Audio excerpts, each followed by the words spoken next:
Thank you for joining us. We really appreciate that. And for those taking a break, this will be entertaining. So, we hope. Yeah, absolutely. Thank you, everybody, for joining us. We really do appreciate it. Thank you for joining us at Hellcats Hellions. We have here some fantastic creators who've worked on Daredevil. To my right, we have Erica Schultz, everybody. Hi. There we go. And we have the great Ann Nocenti as well, everybody. Thank you. And regrettably, Stephanie Phillips unfortunately can't make it. But if you get a chance, please check her out at her booth. She's doing great work on Daredevil as well. The same thing with Klaus Janson, Charles Soule, Ralph Macchio. Again, I just need to clarify that is the editor and writer. The Karate Kid is not here. Just, and he'll tell you about that. He's very good like that. Yes. So, yes. So please support all of them. Daredevil is amazing. So, all right, we'll get started. So, ladies, how you doing? Still alive. Oh, good. Yeah. Oh, good. All right, there you go. That's a great start. Above ground. So, to start, what was your first kind of exposure or memory of Daredevil, and how did it influence, when you were writing the character? Well, when I started in comics, I had read mostly underground comics and strips and like Pogo and Crazy Cat and all that stuff. And so when I first started to work at comics, with superheroes, I instantly went, wow, there's a lot going on at Marvel Comics in the 1980s. These comics are brilliant.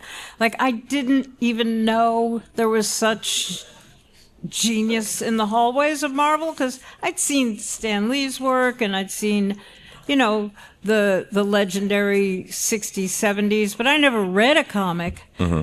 So as soon as you landed in the Marvel bullpen in the 80s, you realized that you were someplace special, because you had Walt Simonson and Bill Sienkiewicz and Frank Miller and everyone. So when Frank left the book, had I already written Long Shot? Yeah, I wrote Long Shot with Art Adams. I had done a bunch of other stuff. And then Ralph is very sneaky. He just said, oh, can you do a fill-in on Daredevil? And I said, yeah, I can do a fill-in. He said, yeah, I'm having like 4 or 5 fill-ins done. So I did a fill-in with Barry Windsor Smith.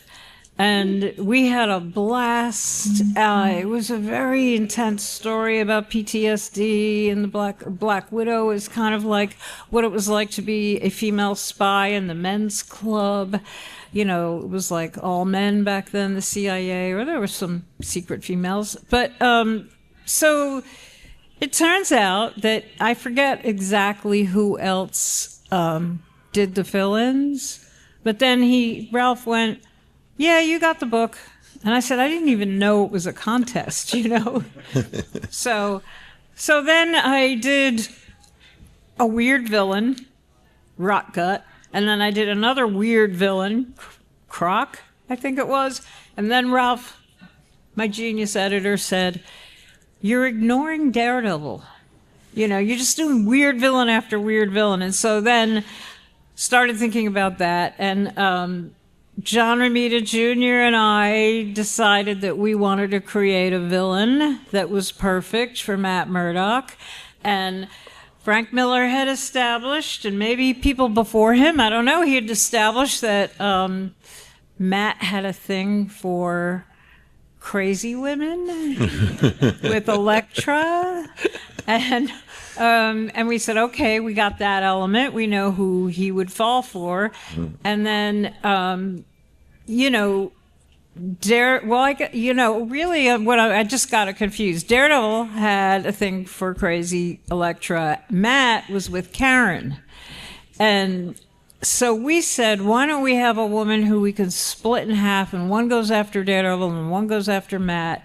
And that's where Typhoid Mary came from. And I've worked on and off in asylums. My parents were very much like, you have to do volunteer work. So they put me in an asylum, Like you do. Like you do. Right. Now, they put me in the children's retreat, Christian children's retreat first. And then when I went to college, I started working in the asylum. So I said, there are all these people that claim they have multiple personalities. There's a lot of people that get in fights in asylum. They're like, I'm God. No, I'm God, you know. Right. So I started researching what is multiple personality, and at the time there was a very distinct reason people disassociated. You have trauma when you're a child. You don't want that bad thing. You don't want that to be happening, so you split into another person where the bad thing isn't happening. And so that's where Typhoid Mary came from. And Johnny, we were like, what is she going to look like? And then Johnny ran in the office one day and he's like, I got it. And he had showed me a drawing of Typhoid Mary as you see her now. And I said, where did you come up with that? And he said, my girlfriend and I were, maybe wife at the time, my girlfriend and I were going to the disco, and she walked out of the bathroom dressed like that. So it worked. Yeah. So, and now your origin story? I guess the first time I was introduced to Daredevil would probably have been in an issue of Spider-Man, because my brother was reading Spider-Man at the time. And I thought it was a very interesting character. I've also worn glasses since I was 7 years old. So I've always been like the blind kid in class. And even though I'm not blind, I mean, I was pretty close to it. And so it was interesting to see a disability being... So yeah, they agree with me. Yeah, that was the unanimous applause. They agreeing with you. It was interesting to see someone with a disability be able to not just compensate but overcompensate to the point where it became a superpower. And I think that was the same ethos behind Echo when Echo came out and was created. But yeah, I mean, most people know me for writing Elektra as Daredevil. My first superhero job at Marvel was I wrote a Daredevil and Misty Knight story, and this was back in 2018. So this was I believe Charles Soule was still writing Daredevil at the time, and I wrote a a Daredevil and Misty story, because Matt does not show up in the story at all. And the one scene that I had for Matt to show up in, they cut, because I guess it was too New York of a joke. So Misty and her partner were, I mean, you'll get this, you know, Misty and her partner in a park, and they're eating hot dogs, and Matt comes by and he says, Grace Papaya? And she says, yeah, of course. And he says, Papaya King is better. Yeah. And that is the most New York joke that you could ever have. And the editor was like, this is a superhero story. We need another page for Punchy Punchy. So they cut that page. And I was like, son of a bitch. Yeah. That was the only page that Matt would have appeared in. But yeah, I was asked to write Daredevil when Elektra took the mantle. And like, they had me writing her for, I don't know, like what, 15 issues, give or take? Yeah, about that. And it was great. I mean, it was great to explore her as Daredevil, because I used her, I tried to explore her relationship with violence. This is someone who had been trained at a very early age to be an assassin, to infiltrate, groups and things like that. So I tried to treat her relationship to violence as almost like an addiction. Mm-hmm. So Matt's challenge to her is, you can be Daredevil, but you just can't kill. So she kind of took that as like a challenge of, okay, I can be amongst all of this violence, but I can't take that step. Right. And so I sort of used it as like an addiction allegory and everything. And then we went Gang War, Woman Without Fear, and then Unleash Hell was the last one we did. Yeah. Mm. So if you had to, like, again, the character's been around 60 years, but there's still people who surprisingly don't know who Daredevil is. So, like, you had to elevator pitch Daredevil to someone who didn't know, what would yours be? Who, me? Oh, yeah, well, to both. Oh. You know. You mean for me to explain who he is? Yeah, just like if you were elevator pitching. Explain that he's an endless story generator, because he has at least 3 built-in conflicts, and they're very clear. They're very easy to understand, and they're somewhat visual. Mm-hmm. They're very visual. What am I saying? He's a lapsed Catholic who wears a devil suit. He's a lawyer who is who, if he can't get what he wants in court, he goes out as a vigilante. So he is also blind justice, the great blind justice statue, and he's blind. And there's a third one that I'm forgetting. Maybe you'll remember it. But he's like, if you can't find a good story with those two, and then there's a third one that I'm forgetting, but he's endless. You can endlessly generate stories right from that. Right. And, if you want to add in the, trying to be a good boyfriend to Karen all those years, but always screwing up and ending up with the crazy villain that he's, has a different kind of a feeling for, you can. That's why I don't think there's ever been a bad run of Daredevil. It's like one after another, bang, bang, bang, bang. I mean, I love Chip's run. Chip Zdarsky just like rocked the book. Right. It's just, it's like he's kind of easy to write. Mm-hmm. And when I was writing him, it was like years go by, and it was like I was on my like fourth year, and it was just like, oh, because my brother's a lawyer, so I was studying law to be able to write the court case stuff, and I would just come up with one after another cases he couldn't win, so then he'd have to, but he was right, so he had to go out and do it, So that's not really an elevator pitch. That's like a Wikipedia description. That's a 100 story building elevator pitch. I'm terrible at the log line elevator pitch thing. So I guess, just a blind lawyer who gets justice one way or the other, whether it's in the courtroom or it's on the streets. I guess that would be it. Okay, no problem. So like I said, Daredevil's been around for over 60 years. You both contributed stories to the 60th anniversary issue. That was like Daredevil Volume 6, Issue 8, which... Yeah. There was during the Saladin Ahmed run. And so in your opinion, what do you... you had an Elektra story. Oh, okay. Yeah. It's all good. No, it's all good. So what do you think, both of you, has contributed to Daredevil's long-lasting popularity and its lure for new creators and stories? I mean, I think that we answered that with the six conflicts. Oh, that's true, right. It did just answer that. But, right. Yeah, and I do. And I love doing Daredevil stories like I did two. One of them I did that was drawn by Chip Zdarsky. Was that for the anniversary? Because I also, because then I did. There were two anniversaries recently. Right. Because there were. Was there a 50th and a 60th? Yeah, there was the 50th and then there was the 60th. Yeah. But it wasn't last year. I don't think it was 10 years apart. But so I did. The short story with Chip. I love doing that because I just said, let me do Daredevil from the point of view of the women that are on the rooftop, doing laundry and washing the bloody, stuff from their men being in a gang war. So all you see is women washing blood, and then Daredevil comes flying through all bloody, and then so that was like Chip is such a good artist. He writes too much to draw too much, but he did this. The story is exquisitely drawn. Yeah. And then I did this story where, Stefano Raphael? I was like sitting in a bathhouse in Coney Island. Yes. With a bunch of my friends, Dean Haspiel. Do you guys know Dean Haspiel? Yep. So it was me, Dean. I think it was Denny O'Neill's son, Larry O'Neill. It was like a bunch of comic people sitting in a bathhouse, as we do.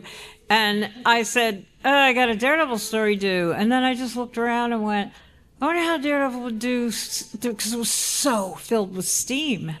And I went, I wonder how he'd do with all this steam. And also the ears sound bouncing off the tiles everywhere. Right. And then I was like, yeah, he would have a lot of trouble in here. And then I look over, and there's these two young girls, or actually I think it was a couple, and they had just put those masks on, those masks, what are they, gel masks or something? Gel masks, yeah. And they look like, they had skinned someone's face and they put it on. And I just went, that's the image. Right. That's the image. The steam, the problem. And then I want a really dopey villain. And then I thought, Turk. Turk comes in and bungles a robbery. And so Stefano Raphael drew it so beautifully. There is one shot of Daredevil coming out of the steam where he has done this genius line work, and then he's also echoed the swirls of the steam in his costume. It's like this layered masterpiece of a Daredevil drawing. So it's like you literally can be anywhere and go, what would Daredevil do?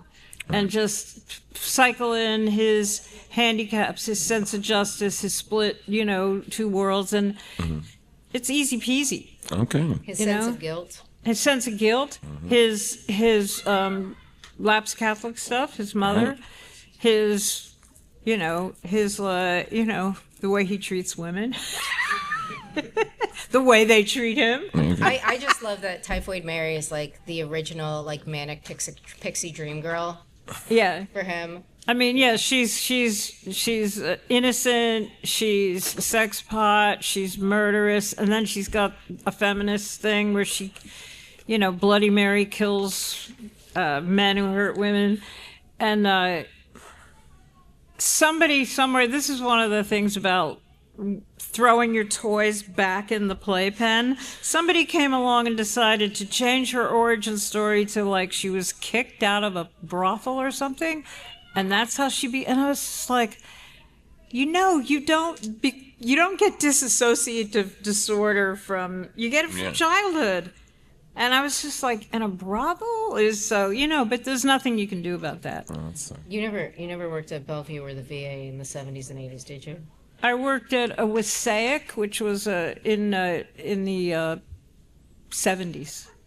Okay. Wasaic was a prison for the criminally insane, and it was like the one that was shut down, Willowbrook. It was a horrifying place. Because my mom was a psychiatric nurse in the city in the 70s, and she worked at the VA. She worked at Bellevue. She may have worked there. So yeah, no, it's a thing you do when you do volunteer work back in the day. Now I don't think they let people in so easily. No. They don't let lay people in, no. No. Yeah. So, Daredevil is Matt Murdock, or Daredevil can also be Elektra, or Daredevil's been quite a few people. So when you're writing your version of Daredevil, do you write it like it's one person with two identities, or are they two separate people? And if you did write it like you were two separate people, who was like your inspiration for Daredevil and his or her alter ego? I usually write as Elektra. I usually write it as one person because Elektra singularly is an assassin, and right. She is a very physical person, and so I are we having like tremors? Like what's going on here? Children. It's children, yes. So I usually write Elektra as one person. When I did write a Matt story, I wrote it as Matt separate from Daredevil. But I mean, it's interesting to, some people have that sort of dichotomy of character of like, this person is very, very, this version of their personality is very different from that. But I think Elektra is pretty, singular, whether she's in Daredevil or like the dental floss or, outfit or whatever. Right. So. Okay, no problem. So Daredevil, is a character of the Marvel Universe, so he's going to run into other characters, heroes or villains.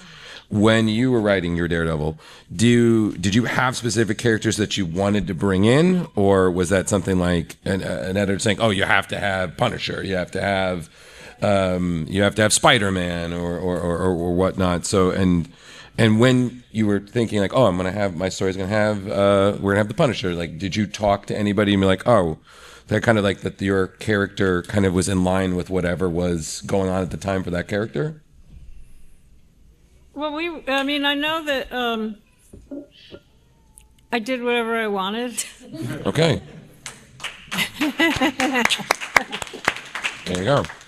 And I only had to answer to my editor, Ralph Macchio, and he was incredibly supportive. And Ralph Ralph is not, I'm out there. I'm out there doing crazy things all the time. And Ralph is kind of more, he's straight, who's worked at Marvel for 50 years, 35 years on staff. And then he's still the main archive research source for them, I believe. And he knows. Don't tell Brevoort that.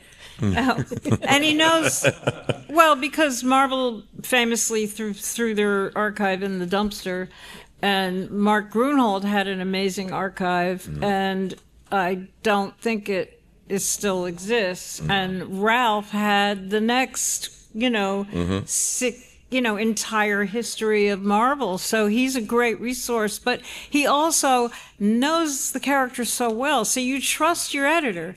Your editor's going to say this character wouldn't do that. But other than that, he just said, and I obviously wanted to be a journalist. And I did quit Marvel in 1989 to go be a journalist and then a filmmaker. So,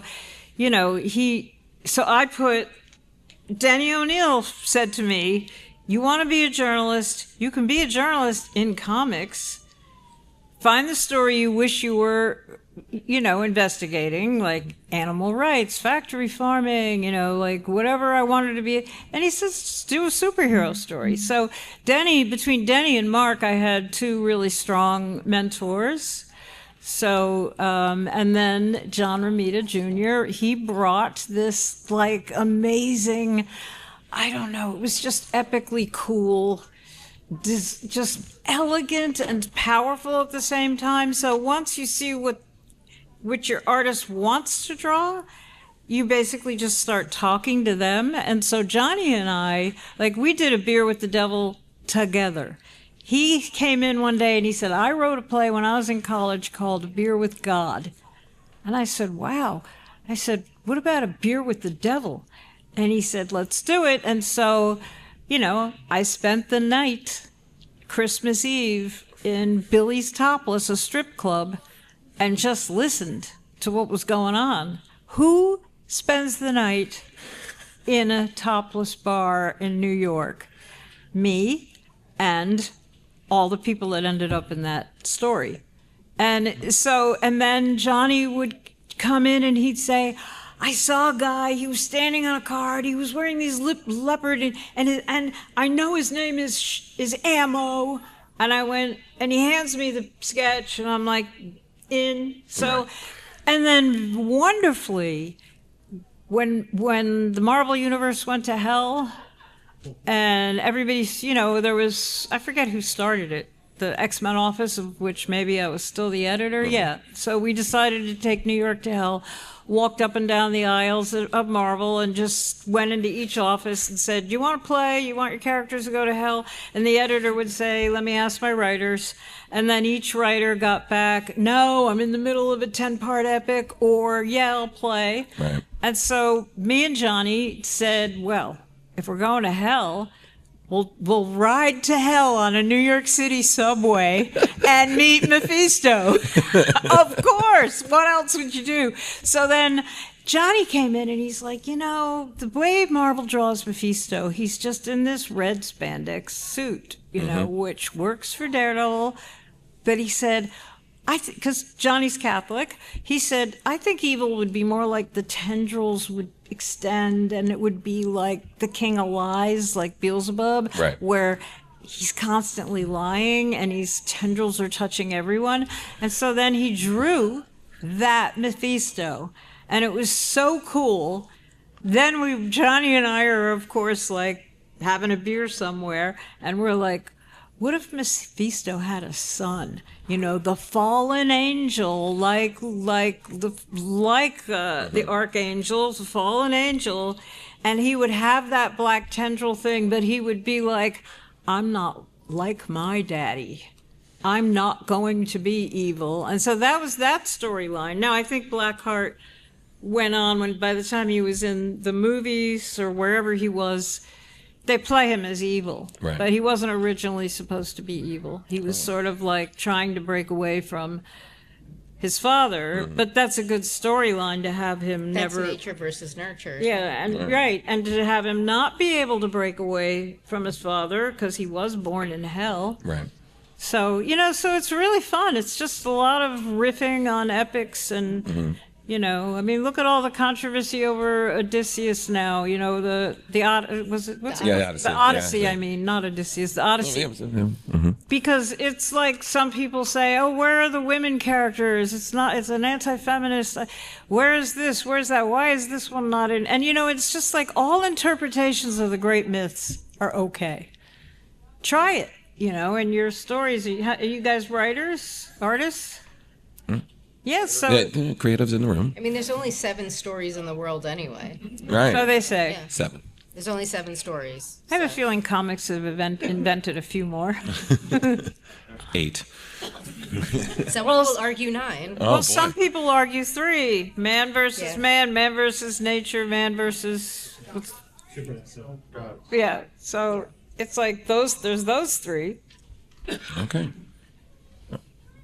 I will say this, so when I did Woman Without Fear and they told me that they wanted to have Elektra, they said it's going to be Daredevil versus Punisher. I was like, great, we're bringing Frank back? And there's like, no, it's Joe Garrison. And I'm like, who the fuck Right. is Who's Joe this Garrison? guy? Who's this guy? It's like, oh, this is the new Punisher, Joe Oh, really? Garrison. I never even heard of that. So, and I didn't know who he was, and I was so frustrated that they wouldn't let me write Frank, that the entire book, all she's doing is making fun of him and being like, Frank could have made that shot. And there's a moment where she jumps out of a moving train, and he's on the platform, and she lands right in front of him, and she's right here, and she's looking at his feet, and she goes, I miss the white boots. But it's all of these, you are an imposter and everything. And I got a note from one of the editors saying, like, it really sounds like she hates him. I'm like, she does. Right. So I had to concede. We are all freelancers and bills have to be paid. So I did concede that when he did make one shot, she said, he's not so bad. Right. So Wow. that was my one concession.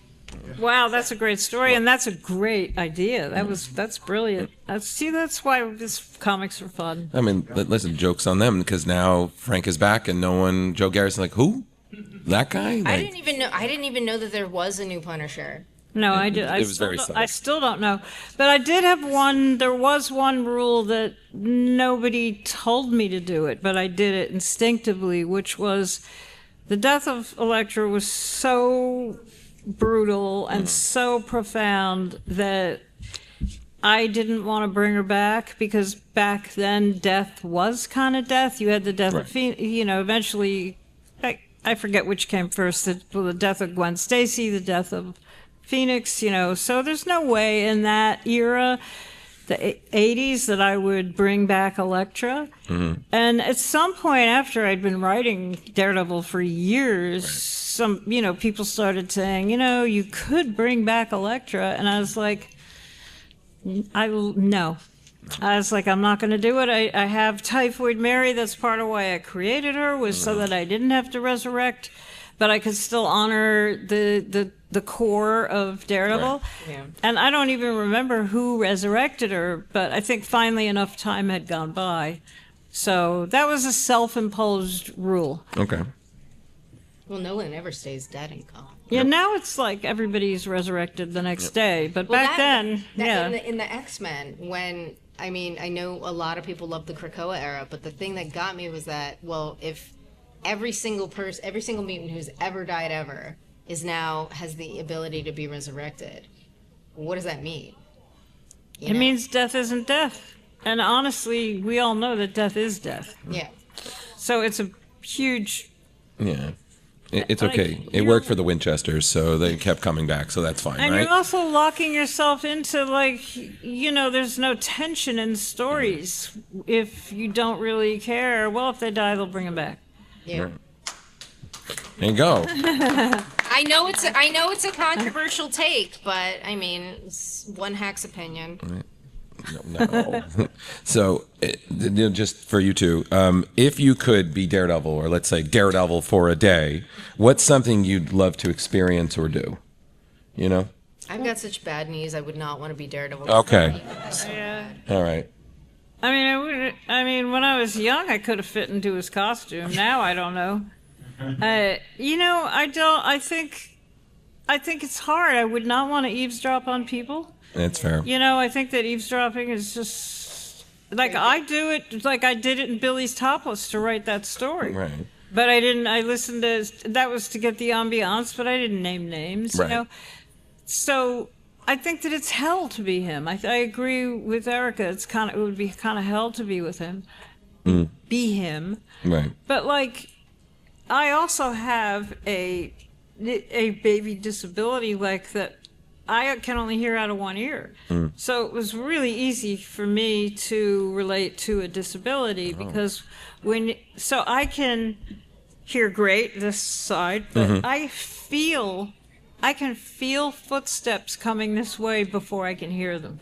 Wow. And so I was kind of like, okay, in some universe, that's kind of what Daredevil does with his radar, so I don't think I'd do anything. Maybe walk around on the rooftops and lean on a water tower. If they're still there, who knows? So They have to be there. Yeah, they're still that's true. The water has to be. Yeah, that's true. The water towers are still there. Okay, good. All right, maybe I'd straddle a gargoyle. There you go. Just pensive state, just brooding. On the cross. Yeah. Oh, yeah. On the cross. Just. I'd run into a tree. How do I get down now? All right. So let's see what I got. So I will. Okay. So I'll bring this because I'm sure people have some questions, and I definitely want to get to that. I will bring this up. Crossovers are huge in comics, whether it's Marvel, DC, or just anything. And one that has been talked of very frequently, at least I've heard, is Daredevil crossing over the Teenage Mutant Ninja Turtles. So that's an obvious. That's gotta happen. Yeah, right. Gotta happen. If that happened, and let's say you were writing it, what's something you imagine would happen, and which turtle do you think your Daredevil would get along with the most?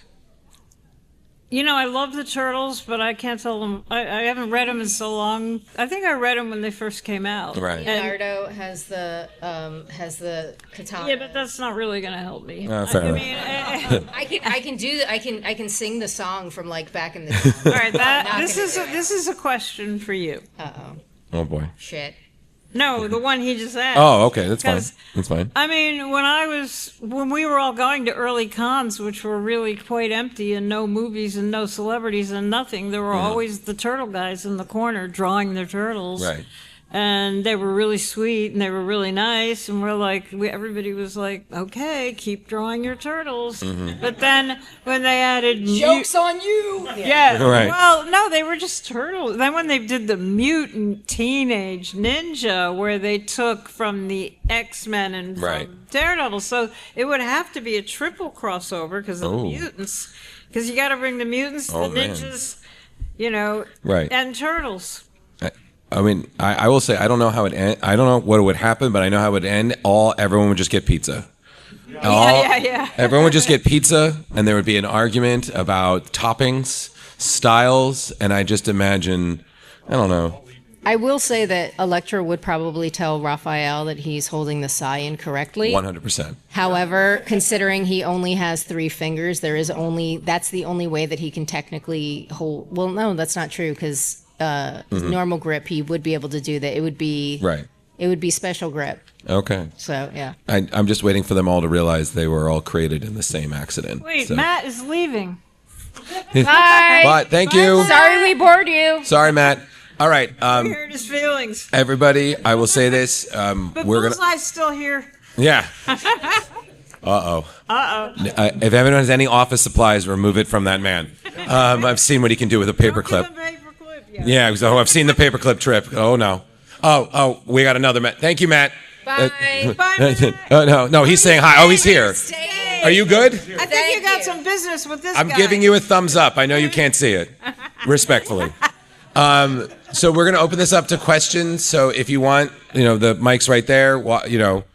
sense your way over respectfully, or just walk over, just ask and do the thing. So I do have a funny Daredevil story. Oh, please, from a million first. years ago. So my niece, who just turned 18, when she was about 4 or 5, I went over to London to visit my sister and the kids, and Bill Sienkiewicz was there, and Bill's amazing, lovely person. And I was explaining to my niece about comic book characters and this, that, and the next thing, and she looks over and she points at Bill. She goes, "Well, what does he do?" And I said, "Oh, that's Bill Sienkiewicz. He's done a lot of things. I mean, he does Daredevil." "Who's Daredevil?" And I was like, "Oh, this is great. Right. Daredevil, teach her about, disabilities and someone's superhero and this and that thing." So she goes up and she's meeting, and you got to understand, she's like proper little British kid, with the big fat rosy cheeks. And Bill being Bill is a very affectionate person. Right. Every time you see him, you have to hug him, kind of thing. And he reaches over and he goes, "You have the rosiest cheeks." And she literally just like got stiff and went, "How do you draw Daredevil?" And he was like, "What?" And she goes, "How do you draw Daredevil?" And he's like, "Well, you could do that." And he, and she was just, and he got a little bit of paint as he's like doing the Bill thing, and she was just like. I was so mortified at that. I was like, "We're never washing that shirt." You realize that, Right. But yeah, I mean, Daredevil is a character that I think it spans a lot of different people, a lot of different, thoughts about not just disabilities, but about capabilities, Right. and stuff. So Okay. All right. Listen, that's fantastic. now she's 18. She probably doesn't even remember the story. Nope. Now it's on the internet now, so it's definitely I well. remember it. Yeah, there you go. So if anybody has any questions, the mic's right there. If you want to, come on up. Do a bad English accent. Oh no, you did great. That was you caught the innocence very nicely. That was well wonder. Oh. Oh man. Oh boy. Yes. Yep. Wonderful. Hi. Hi. I was wondering, since you two are some of the very few women who have ever been able to write Daredevil, and I guess this might be more of a question for Erica, but I guess, Anne, if you've read. That's the first woman to write Daredevil. Oh, I'm aware. I know. I just it's more so in reflection on like Anne's run, I guess. But what do you notice, either of you though, about the way that women have written Daredevil, and I guess how have you incorporated that into your own run? I guess like more so for you, Erica, but even Anne, like in reflection to anything that's happened like between your run and any time you've come back. Just like what have you noticed about like what makes women writing Daredevil differently than like men writing it, and like what have you noticed about that, and what have you tried to like incorporate from that into your own work on the character? I don't know if I noticed something different between women writing it and men writing it, but I'll tell you this. So the first comic, so when you want to be a comic book writer, you kind of have to write your own comics, at least nowadays.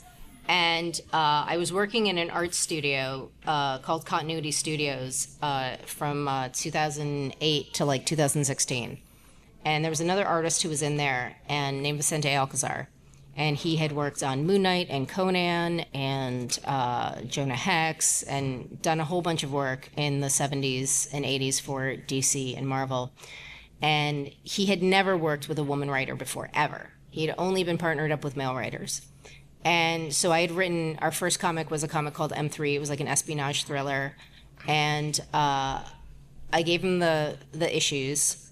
I gave him the scripts. And he said to me, "I've never worked with a woman writer before, and there's a distinct difference between women writing and men writing." And I was like, "I'm just writing, so to me, like, that was it." But he said there's a difference because you take into account, whether you know it or not, you take into account not just the physical being of the person saying, Matt walks into the room and Foggy is sitting at the desk. You take into account what Matt is thinking and feeling, whether that's going to be a caption box or it's going to be a dialogue or whatever. But you take that into account that I noticed other men don't. And that helps inform the art even more so, because you have to do the acting of the character. How is Matt walking in? Is he walking in with his head down low when he's upset? Is he walking in with his shoulders back and very confidently and stuff? So, I mean, I don't know that there's a difference between how I would write a character and how somebody else would. The only thing that I can do is bring my own personal experiences to it, and hopefully people like the book. So that's what I got. I don't know.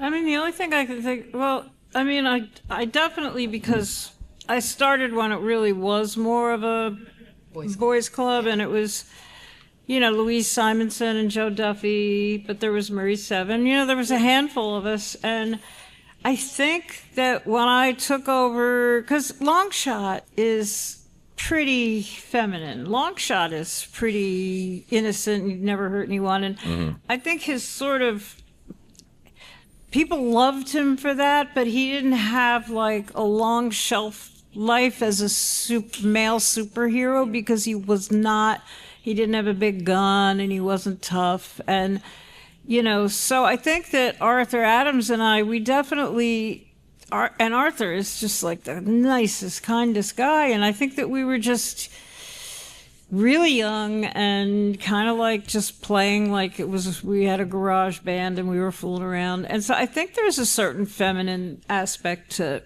the whole series. And then when I took over Daredevil, I never thought this, but I think I thought I have to write like a man. I have to play with the big boys. So I would do Punisher, Bushwhacker, Ammo, you know, like Kingpin, big storyline with Kingpin.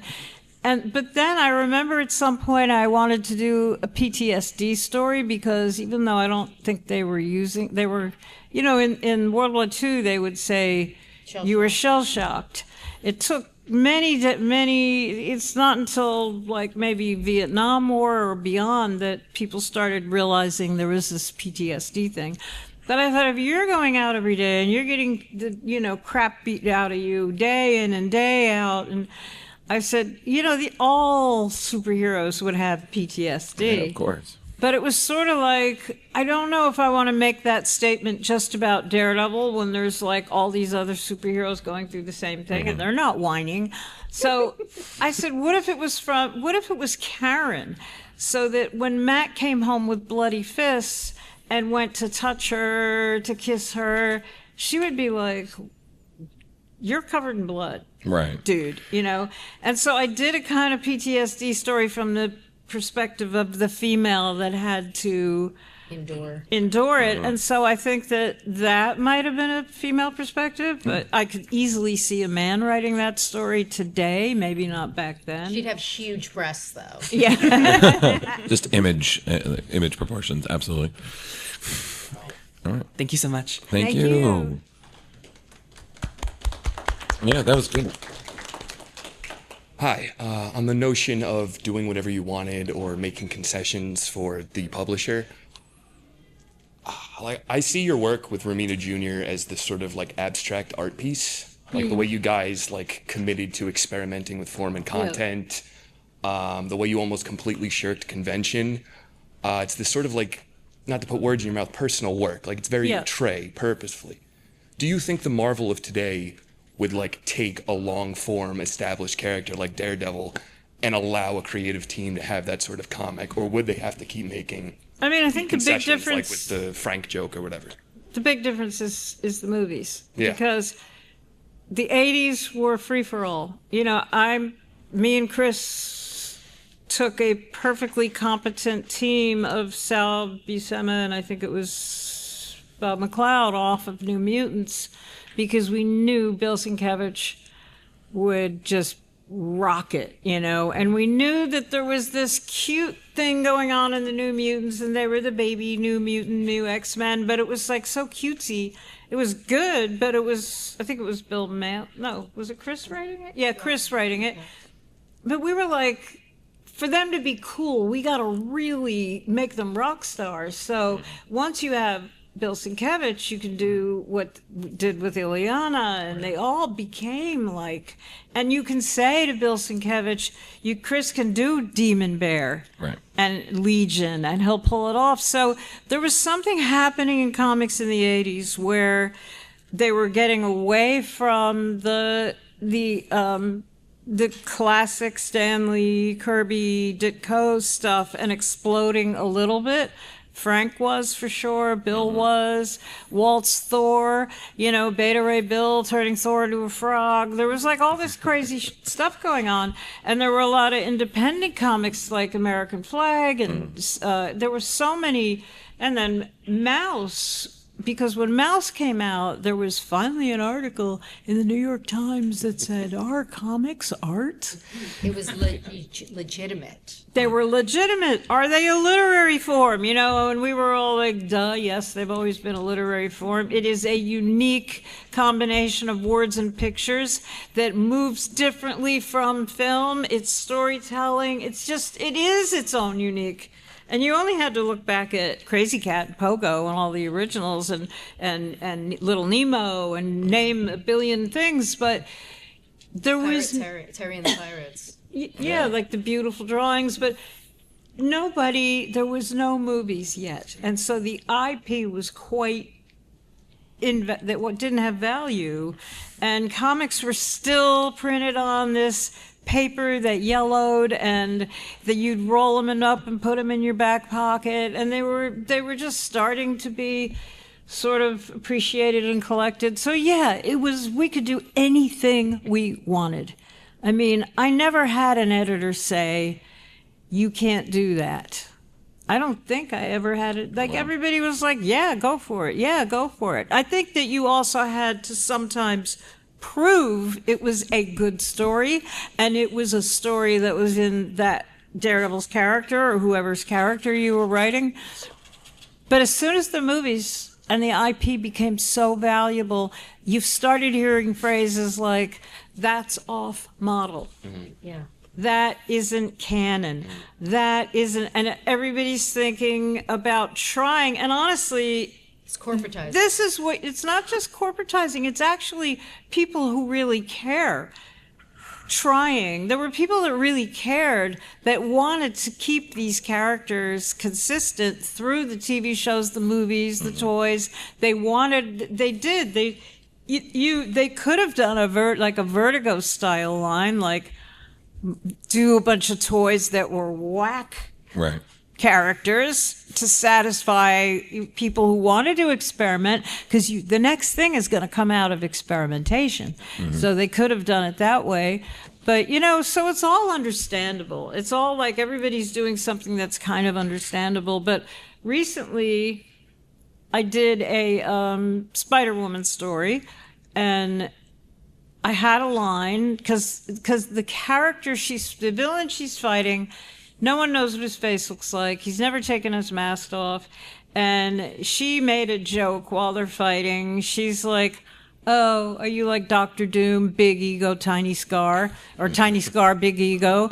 And that was, rarely do people say, "We gotta edit a line." And I got a call from my editor who said, the tiny scar, big ego, genius, brilliant idea of Jack Kirby is no longer canon, and you can't use it. And I went, "But Robert Downey Jr. is playing Doom. Are they really going to scar us?" Because, they did another version where he took the hot mask and burned his whole face. So I'm like, duh, I guess that's what they're doing in the movie. But, that's nowhere near as interesting to me as Tiny Scar, Big Ego. Right. So we'll see. And I also thought, so is Robert Downey Jr. going to get a whole face scar mask? Maybe they think that'll be cool. Or will he never take his mask off? So anyway, so this is an example of big movie coming out. This is then trickling down to the comics people. And who cares? You can roll with it. Take the line out. Do something else. It's not like there aren't a billion other paths to storytelling. So. Okay. Thank you. Thank you, sir.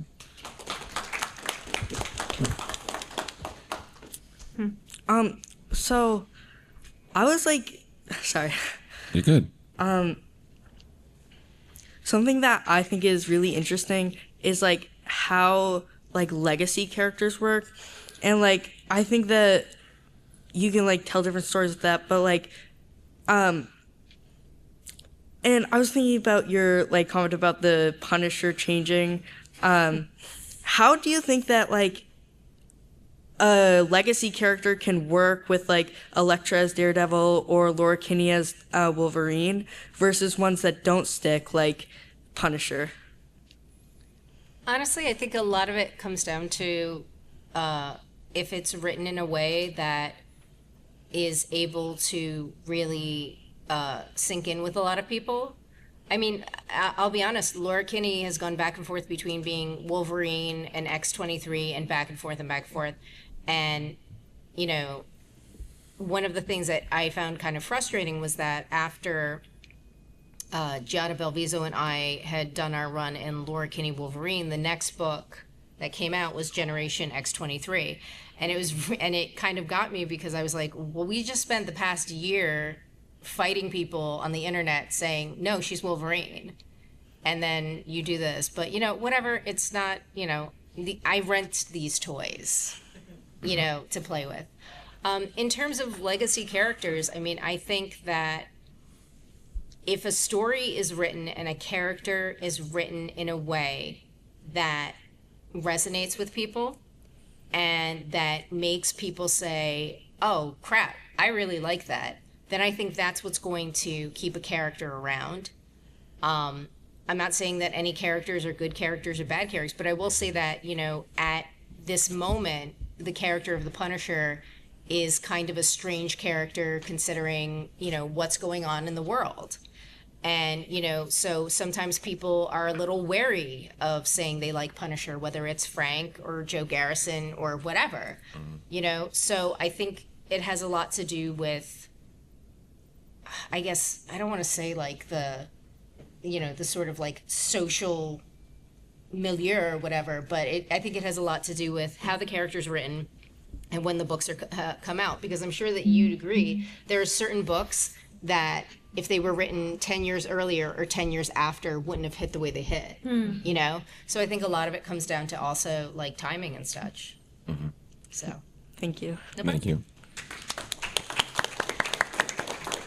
Hello. As we know, Matt has not always stayed in New York, and for a brief time in his history, they tried to put him elsewhere. What about New York do you think makes it the perfect playground for Matt's character and made him ultimately return back? I'm also a native New Yorker, so I really... There's no Hell's Kitchen in San Francisco. There's the Tenderloin. There's no Hell's Kitchen. I mean, let's be honest. I mean, that said, I think that it's good to, if you don't stretch a character, even if your storyline is Matt moves to LA because there's a villain he wants to chase, or there's a legal case that he needs to do, and so you displace him in La La Land with whatever, he will stand out, and there's a story to be told taking a person out of their element, like, and then snapping them back in place. And I think the power of that story is that he will always snap back into Hell's Kitchen. They did that with Moon Knight when they put Mark Spector out in L.A. and he was like a movie producer. Yeah, yeah. I mean, and it's like that is legitimate. Like when I just did the Spider-Woman thing, they said, well, the new book is going to have her. I don't know. They just said, please put her in L.A. or San Francisco for your short story. And I was like, okay. I mean, we're work for hire. We just do our assignments.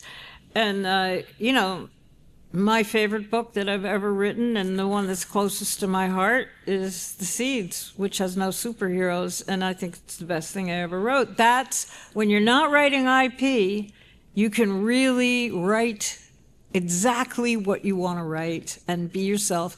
I like to call it like, you're not hiding behind the cape, because to a certain degree you write for Marvel and you can hide behind the cape of whoever you're drawing because there's a built-in power there of 60 years, and then there you're dropping your pants and you're just putting something out that is brand new. So So I think you can take characters out of their normal.